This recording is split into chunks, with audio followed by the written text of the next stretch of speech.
Well, thank you so much for joining us for the very first edition of Euros Today right here on the Joy Prime channel, which is also on 281 on DSTV. My name is Nathaniel Atto. I was on your set earlier in the day, and I promised you we're going to do this, and we sure are bringing it to you.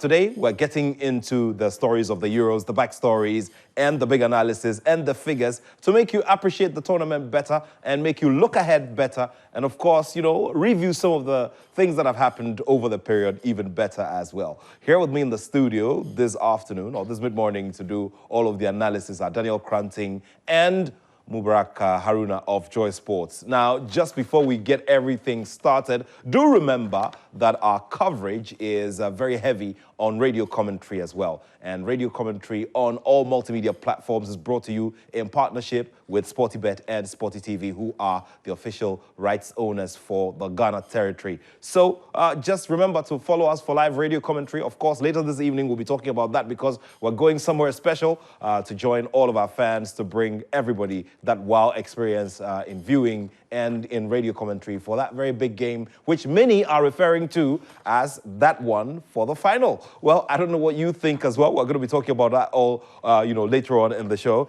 But right now, I'd just like to say a very big thank you once again to our friends at SportyBet and Sporty TV who are collaborating with us to bring you all of the live commentary. So you're going to be following all of that on Joy 99.7 FM, on Hits 103.9 FM, on Love FM, on Inshira FM, and on Asempa FM and Adom FM as well. So do remember that you can also follow some selected matches on channel 36 of your digital TV sets. Do remember as well that our coverage of Euro 2024 is proudly brought to you by NASCO. NASCO, bring home happiness. And of course, there's so much to talk about, especially after the start of the competition, and that borders around the results, the very, very slim moments where big names almost were denied 3 points, and some of the names and faces who are showing longevity, consistency, and the will to continue even probably to the next Euro tournament. You look at the likes of Cristiano Ronaldo, Luka Modric, Toni Kroos, and all the other names, and it just is wonderful, the kinds of goals that are being scored as well, something else to talk about. Well, gentlemen, thank you so much for joining us. It's been an interesting tournament so far, isn't it, Danny? Yeah, very interesting. Lived up to the hype, lived up to expectations.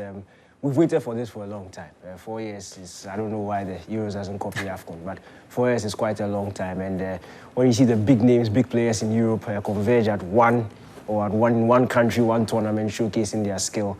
And the beautiful thing, you see, there are so many big names in Europe. So what it means is that the group stage, even from the group stage, you'll be served up with some big games, including what is going to happen tonight. So it's big match after big match, big clash after big clash, and it's top quality football, top level coaching, and you can't really ask for more. Well, I can't really ask for more. We're going to be reviewing all of those big ones so far, but anything that has caught your attention so far, Mubarak? Yes, I think is the youngsters who are really holding the fort. Clearly, they would be dominant in the next decade, okay? Look at the likes of Musiala, Jude Bellingham, Gula, and the likes. These are brilliant players who are showcasing their talent at the top level of football. So I think it's an exciting moment for football, and I think with Ronaldo, Messi exiting, Mbappe and co stepping up, I think we have the likes of Jude and Musiala who are also coming up in that order. Well, talk about those exiting. The big question is, what are they going to deliver in this tournament? For many of them in their minds, they would want to leave some very indelible marks on the tournament and would want to leave on a high. Is that possible? Because you'd have to get into the final stages as well to be able to make that very big statement. All of these, plus analysis of what we're going to be seeing later today and what we saw yesterday as well, are right here on the show. Thank you very much for joining us. This is Euro Today right here on the Joy Prime channel, which is also on 281 on DSTV. My name is Nathaniel Atto. A round of commercials and the conversation.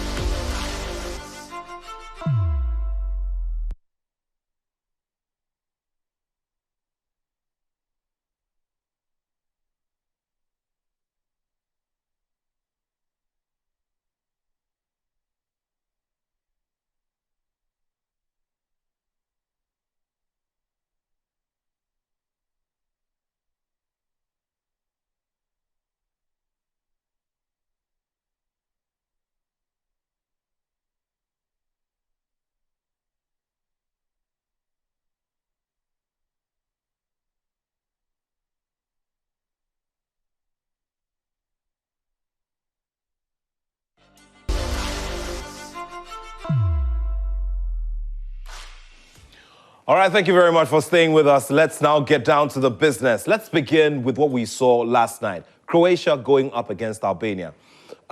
These are, teams that come from the heart of Eastern Europe. And with Croatia especially, we always know what to expect. The high quality, the big names who have Luka Modric still running strong. He was terrible in the first game. You don't usually get the opportunity to say that. So when it comes around, you need to hammer on it. He was absolutely terrible in the first game against Spain.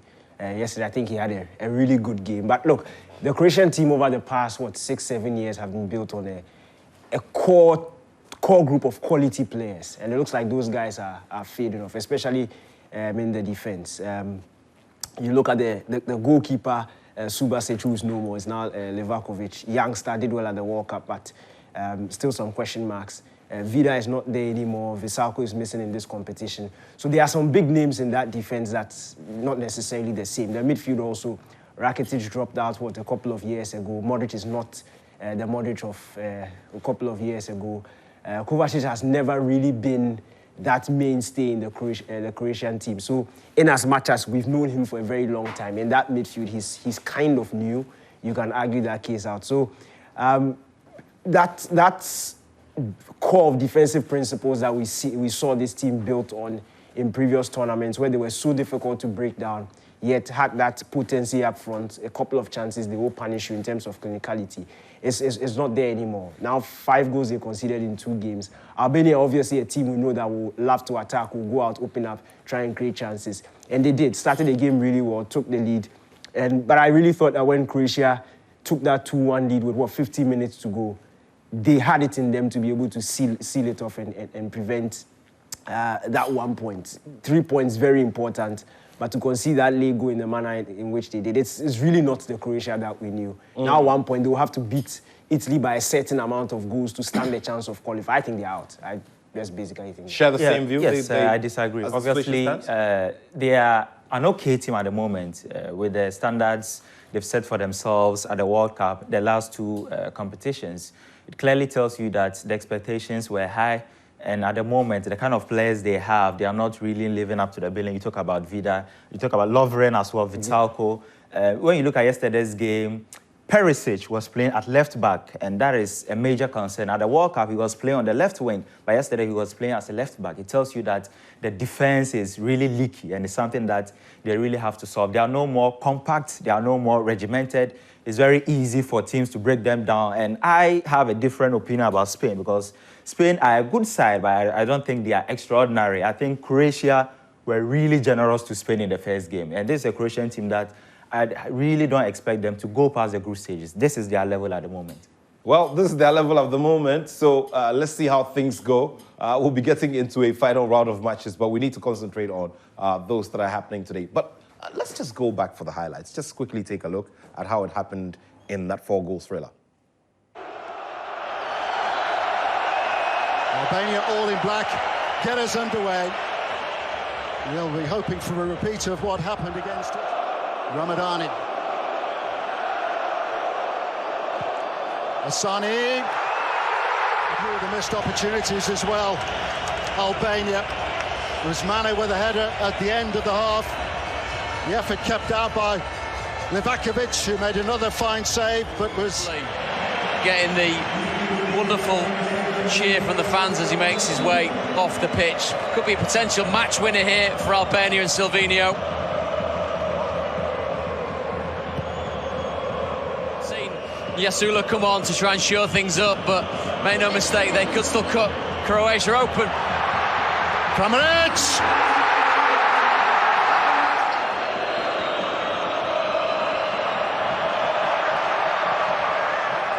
Well, the goalkeeper's out of position now. It's an own goal! Daku taking up a central position. Oscar trying to find some trickery and picking out the pass as well. They've equalised!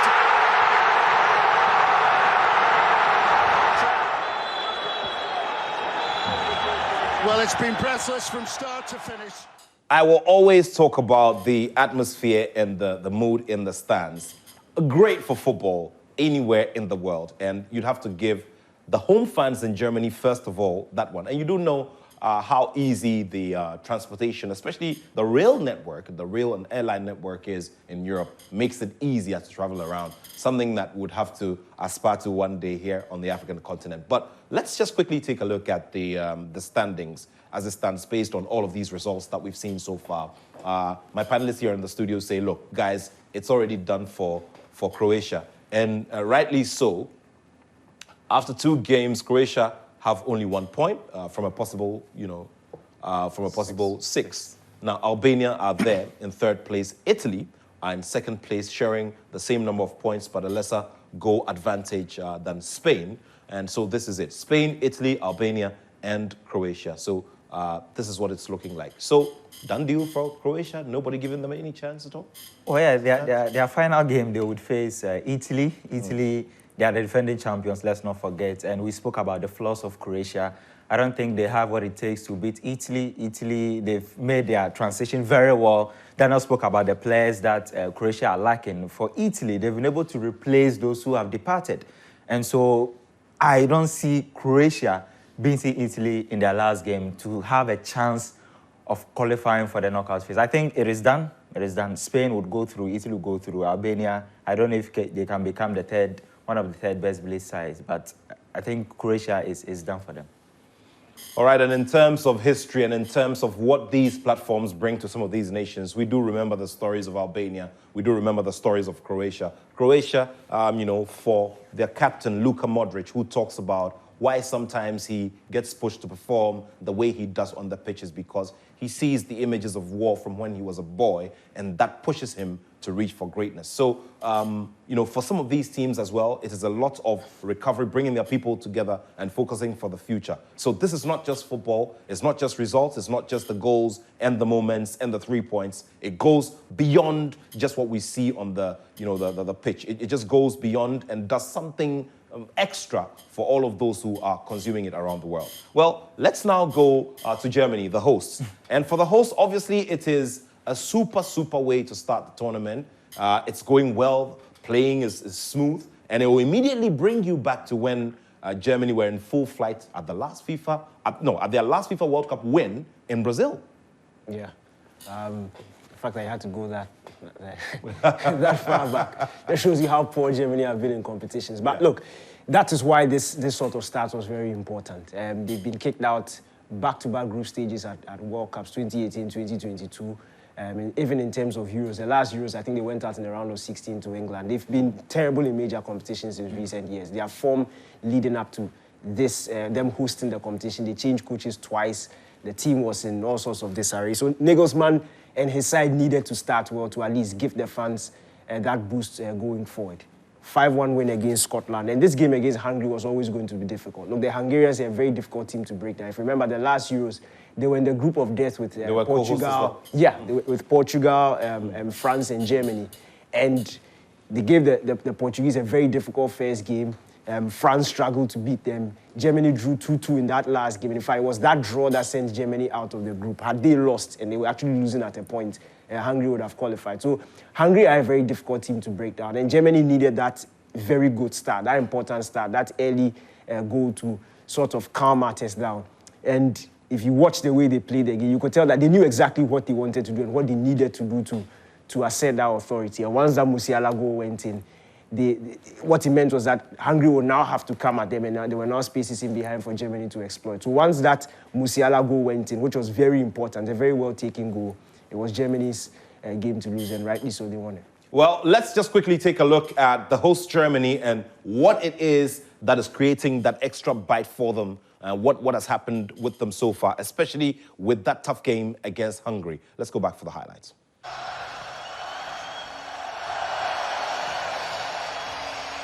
Germany wearing their change strip, the pink and navy. It's been reported locally here in Germany that it is already the biggest selling second choice kit in German football history. Oh, chance really early for Hungary. And Scholloy was denied by Neuer. What a start that could have. Felt he was caught there by Orban. Play on, says the referee. Great first touch from Musiala. Gundogan just wouldn't fall in his stride. Second chance for Gundogan. Gulach is fumbled! And Musiala! In swinger from Szoboszlai, good save Neuer! The flag goes up on the far side to deny Roland Szoloi.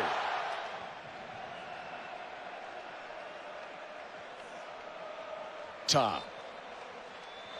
Gundogan, that's it. Half-time in Stuttgart, late scare for Germany. Germany playing so high up the field at the moment. Musiala, Mittelstadt, Füllkrug's at the back post. This is Gundogan! Disappointment for Hungary, who had such high hopes coming into the tournament, but have been beaten here in Stuttgart today. Musiala continues. Yeah, the second strip of the Germans, though. Interesting choice of colours, but I like it. Yeah, it is. I like it. And just before we go into these figures, let's quickly take a look at the black presence in these teams. I mean, it's a conversation that we've had, before the tournament started. Interesting that you look back and you look at the pioneering efforts of the likes of Gerard Asamoah and all of that, and now you're having quite a number more numbers of players, of African descent playing in the German national team. Yeah, I just think it's a reflection of immigration.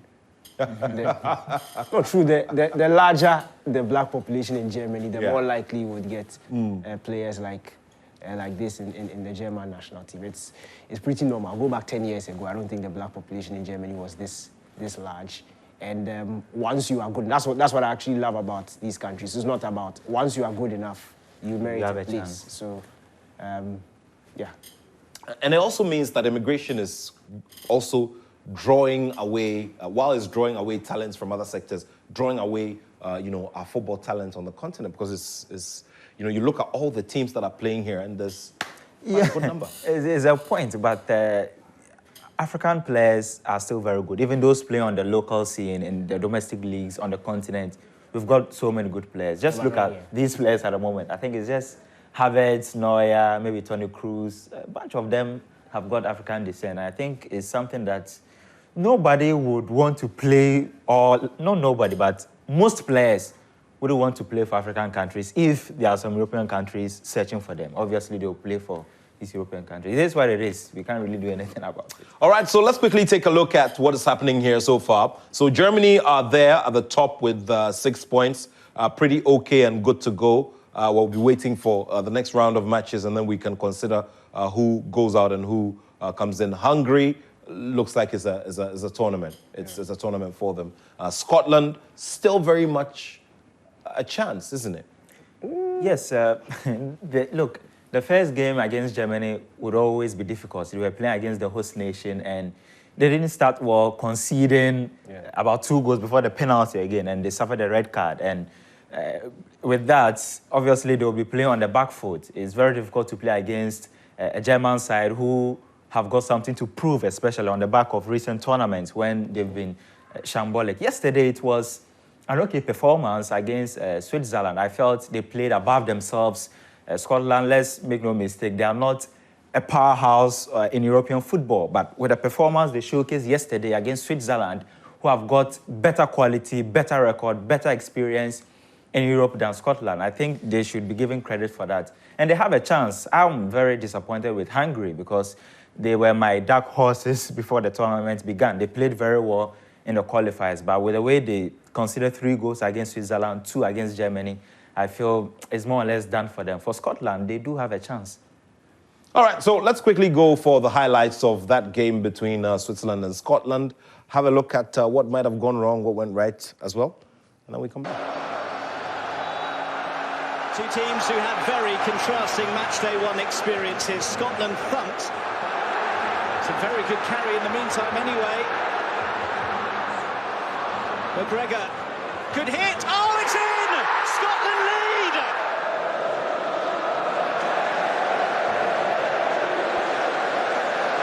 Oh, that's loose. And took it early and scores a stunner! Shaqiri to take. Well defended once again, this time Gilmour under it.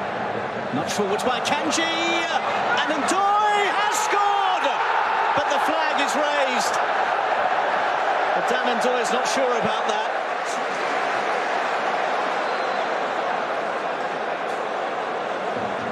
Xhaka. And a few Scotland players loitering by the edge of the area. And he's whipped it in, and it's a good ball off the post! Scotland so close to retaking the lead. Will it be costly? Here's Mbolo. Brilliant finish, but now the flag is raised. Looked offside at the time, and I think he knows he was. Two teams who had very contrasting matchday one experiences. Scotland thumped.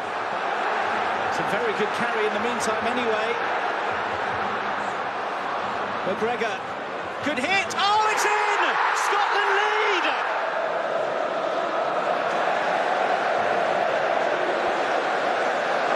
Oh, that's loose. And took it early and scores a stunner! Shaqiri to take. Well defended once again, this time Gilmour under it. Nudged forwards by Kanji, and Ndoye has scored! But the flag is raised. But Dan Ndoye is not sure about that.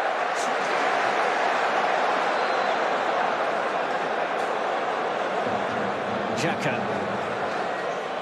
And a few Scotland players loitering by the edge of the area.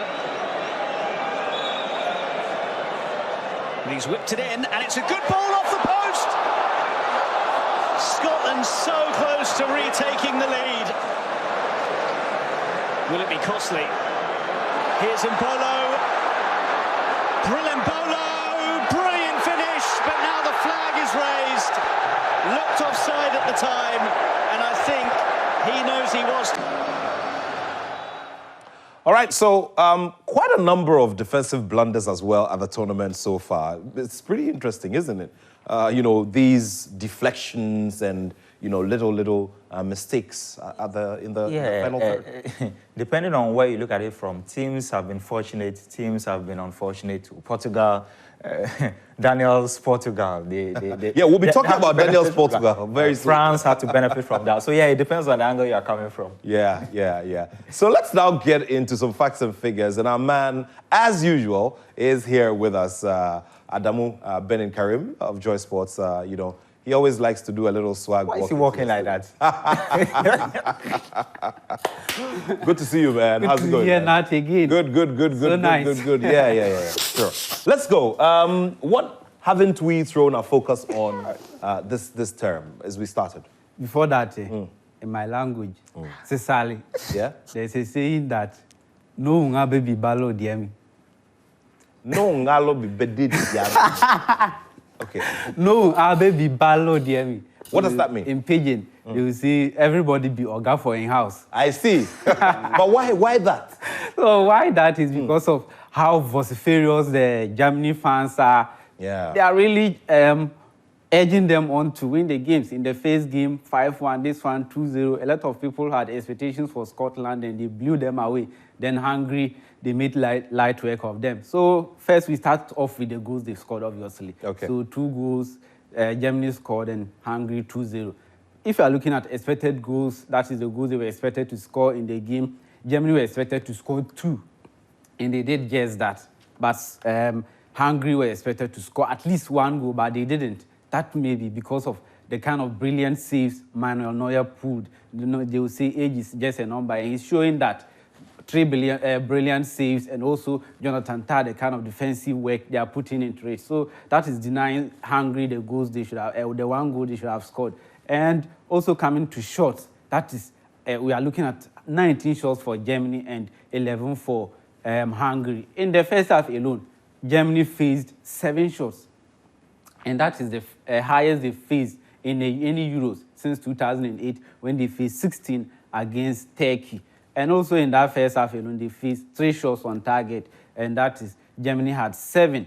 So the 7 shots Germany had, all of them coming up to just 1.52 expected goals. And that is looking at, it's not that they are really clear-cut chances with all their intricate passing. The goals were not that flowery, except the second one that came from the cutback from the left wing. And in terms of possession, Germany had 69% of it, and Hungary 31. So looking at possession, the amount of passes they've had, they control the game really well and denying Hungary the ball. But Hungary were taking advantage of movements. Anytime they are going into the Germany box, it looks like they were going to score, and Germany pulled really well when it comes to their defensive aspects. And that's 718 passes Germany attempted.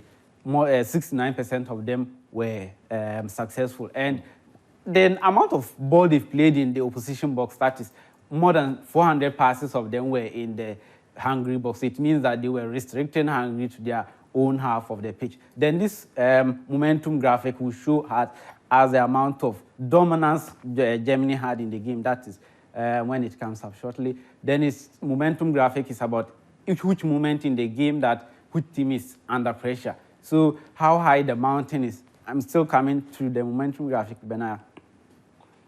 All right. Now, while we wait for the momentum graphic, you were talking about stability, in defense for Germany, and how Manuel Neuer's experience has been brought to bear on this.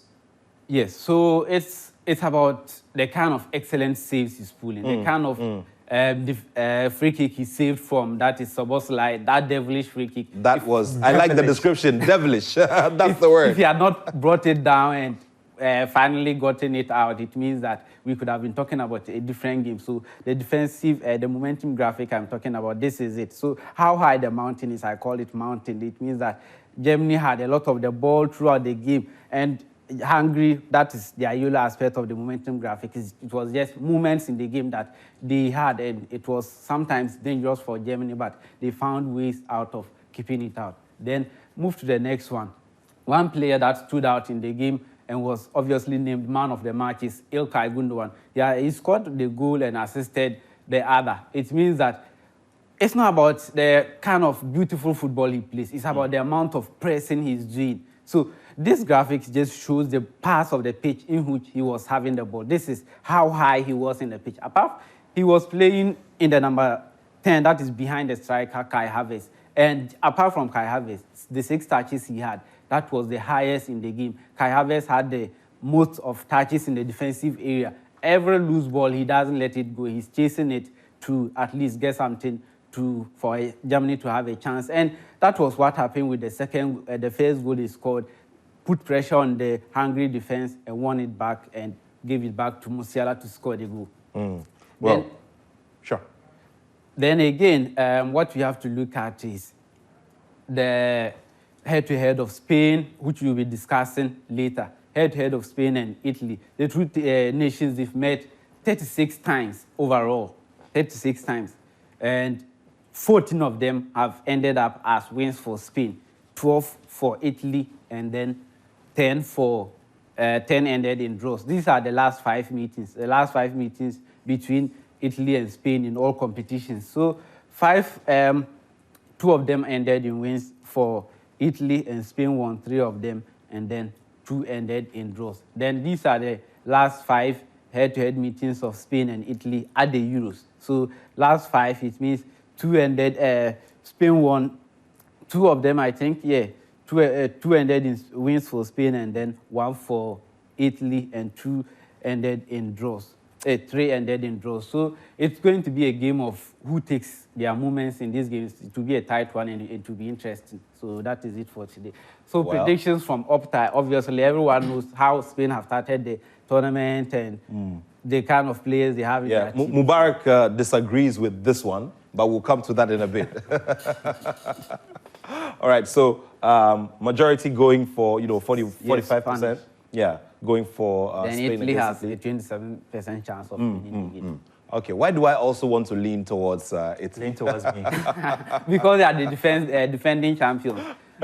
Well, away from all of that as well, on the social end of things, Italy had come out of a very, very tough, torrid period. Do remember when, COVID struck them real hard. The people just needed something to lift all of them up, and it was the Euro trophy that was there. All right, so this is it. Let's see how things go. We're going to bring you the prediction and analysis for these games that are coming up, and of course the featured game later this evening, which will be at the Heritage Brewery at the ANC Corner in East Legon All of that and more coming up after the messages here on Euro Today. Thank you so much for being with us here on the show. More to come as we get ourselves ready for another big match.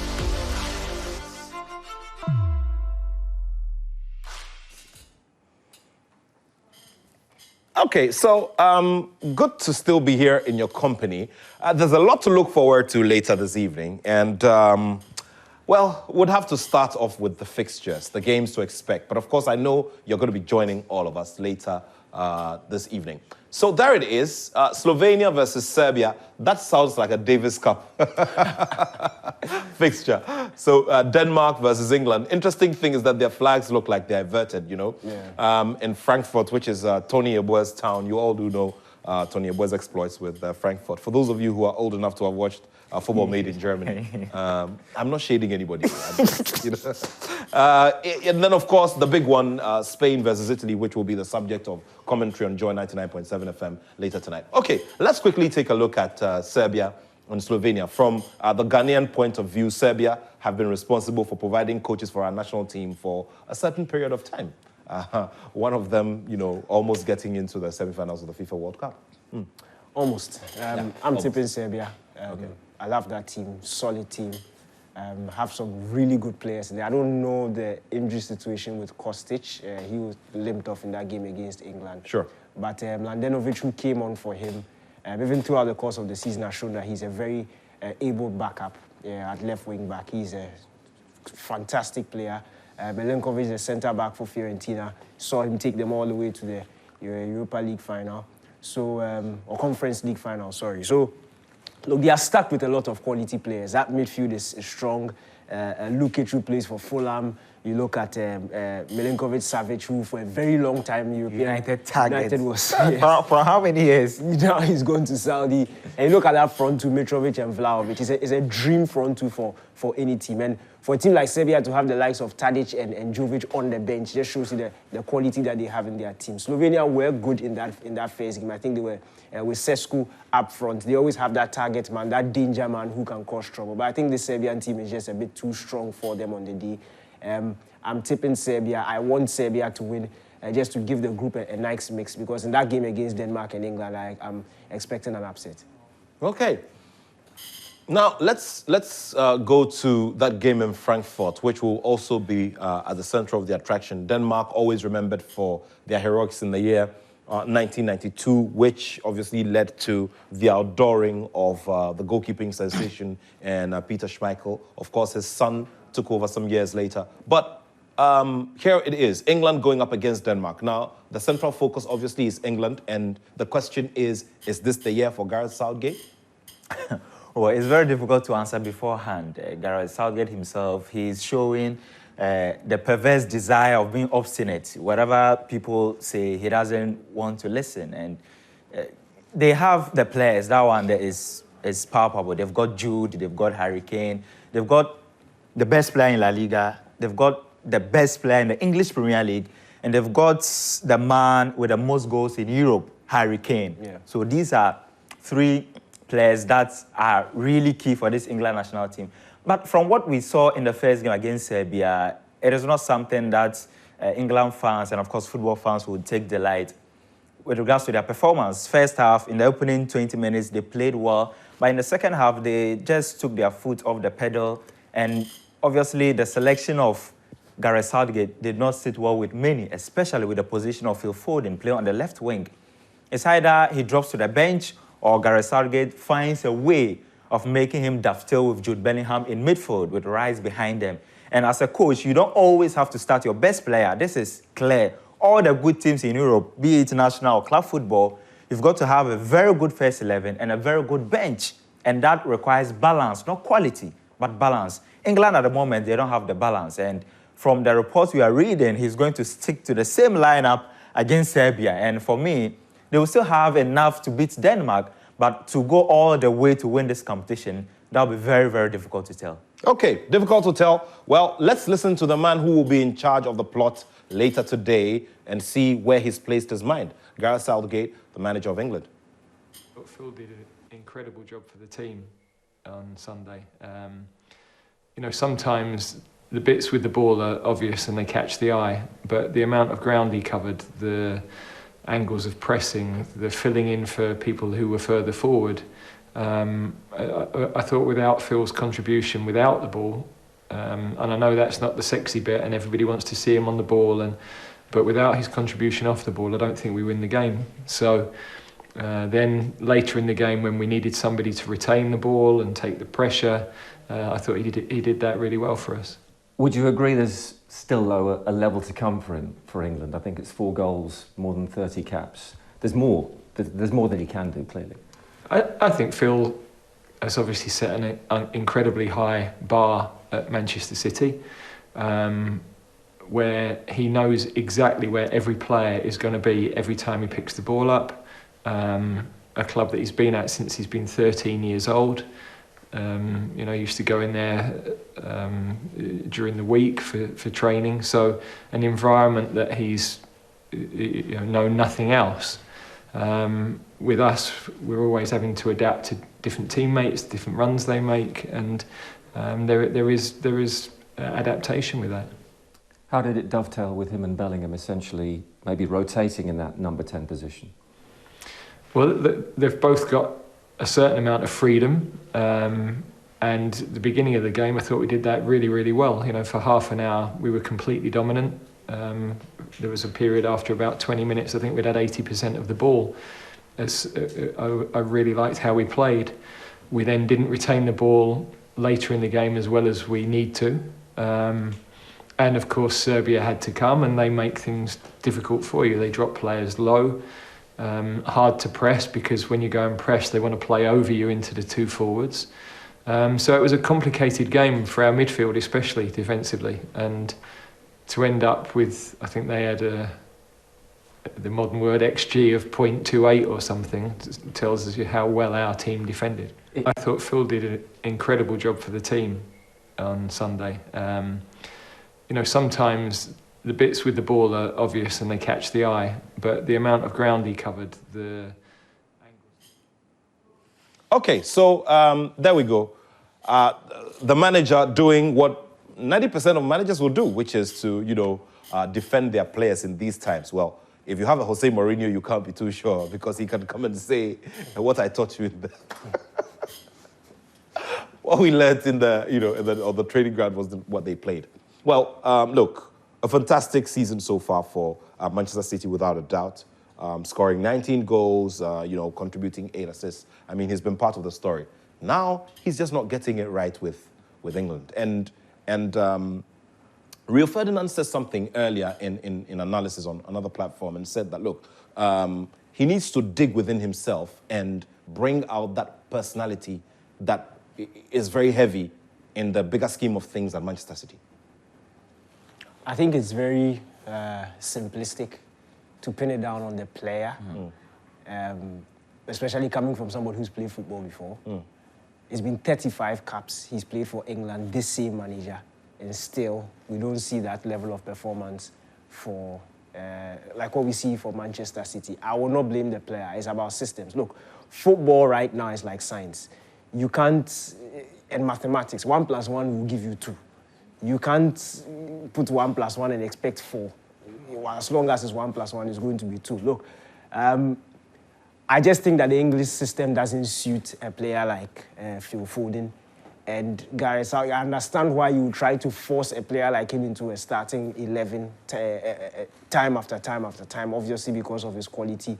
But for an elite manager, for an elite team being managed by a good manager, I think by now he should realize that, look, it's a system that is the most important thing.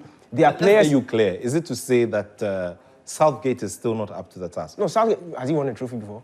No. Yes, so he can't be elite. No, you see, this is not about me. He can't be elite. He doesn't have a trophy, so he can't be elite.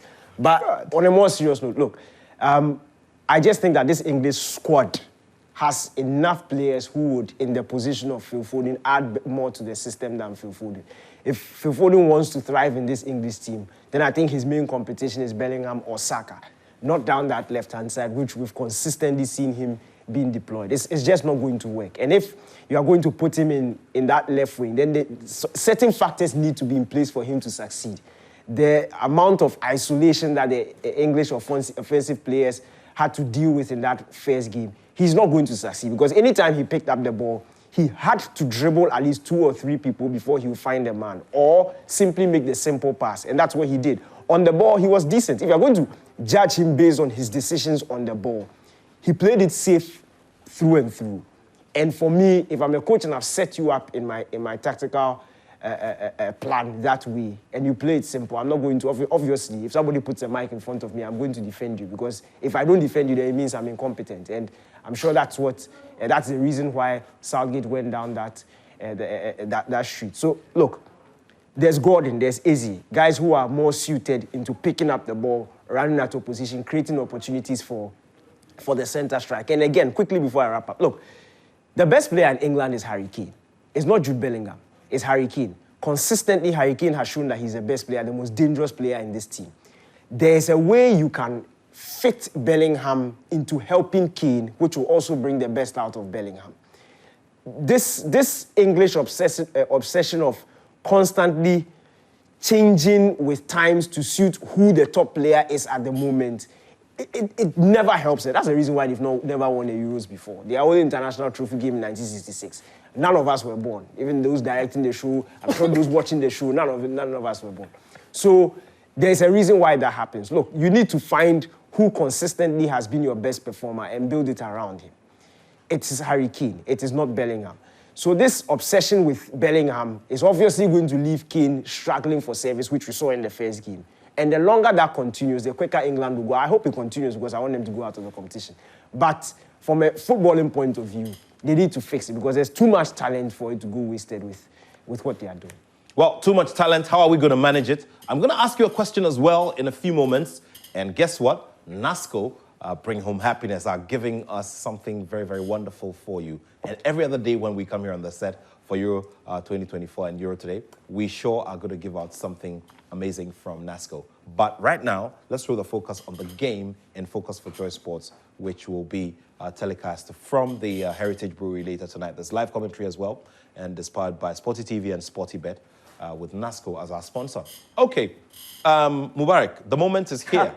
This is this is an A-list fixture. You'd want to expect this kind of fixture in, the round of 16 or probably the semis or even for the final.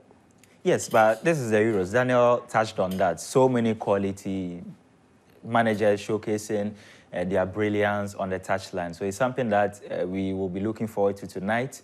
And getting to the game, though, look, Spain brought Croatia down to earth. Not because Spain were extraordinary. It was because Croatia were generous. We're going to look at that game again. I'm not saying they haven't improved. They have improved. This Spain team is not as compared to the Spain we've seen years ago where they would probe and probe and probe with 1,000 passes without penetration.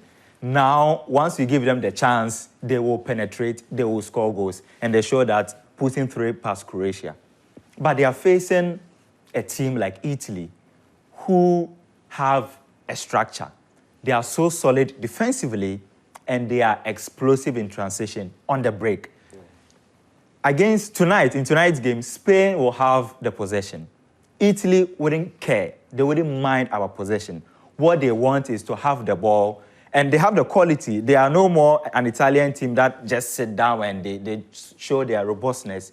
Now, they are incisive. They are not going to just sit down. Once they have the ball, they are less predictable. They are more dynamic in attack. And I think they have the quality to hurt Spain a lot. Spain will have the possession. Italy will have the chances. And I believe Italy are primed for victory tonight. Well, Italy primed for victory tonight. I'm sure Danny has a contrary view. Not necessarily. I only have a problem with the poster. I don't know why we use Lamine Yamal for the poster. But look, on the game itself, look, this Spanish team is different. And Mubarak has touched on it. The speed and the directness that they have on their wings is something that they've not had in a very long time. And those outlets are always there. Nico Williams is always ready to pick up the ball, run out of position. He has that skill and that presence of mind to pick the pass after getting past the player. Lamine also has that equal ability and quality on the ball. When it comes into the middle of the pitch, Pedri, Rodri will give you that control and that decisiveness. Morata also, when he wears a Spain shirt, is a completely different player. I hope that he's able to translate that to his very good friend Lukaku. But he is that clinical when he wears the Spain shirt. But look, this Italian team, we also have to admit, the players that they have that ability to adapt to what Spain will show on the day. We know that Italy in recent times also love to keep possession of the ball, play around with it. But Nico Barella and Co. Exactly. But with Jorginho, exactly. I think he'll be man of the match today. Look, with what Spain do, you can't outpossess Spain. That's a fact. So it means you need to adapt. And the speed in transition, the players that the Italians have in midfield and in attack, look, even in their laterals, they are left back, right back, look, they are dangerous and they will constantly pose a threat. I think it will be one of those games where if both coaches decide to go out and play their game and give us a classic, we could see 3, 4, 5 goals in this game. But if they approach it in that very cagey, conservative type of game, I think Italy will still win. I just think Italy will win. And Jorginho is going to be a huge factor in that one. In there. Well, so let's see how things go. For all the players over here, why do we use Lamine? That's what I want. He's wise beyond his age, obviously. An old head on 2 shoulders. Yes, he's branding. All right, so we're going to place a number on your screen right now. Make sure that you are the first to answer this very, very simple question.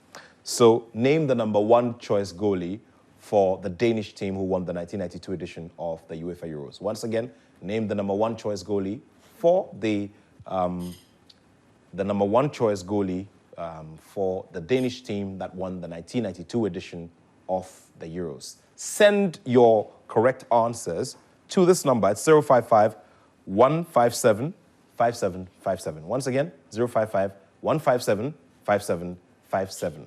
055 157 5757.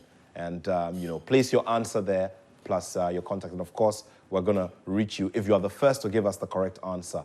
Once again, just tell us who the number 1 choice goalie is for the Danish team that won the 1992 Euros tournament. Well, very good NASCO products coming your way as winners on a daily basis. So that's the reason why you have to be here with us. What would I say? Thank you so much to Mubarak. Thank you so much, Danny.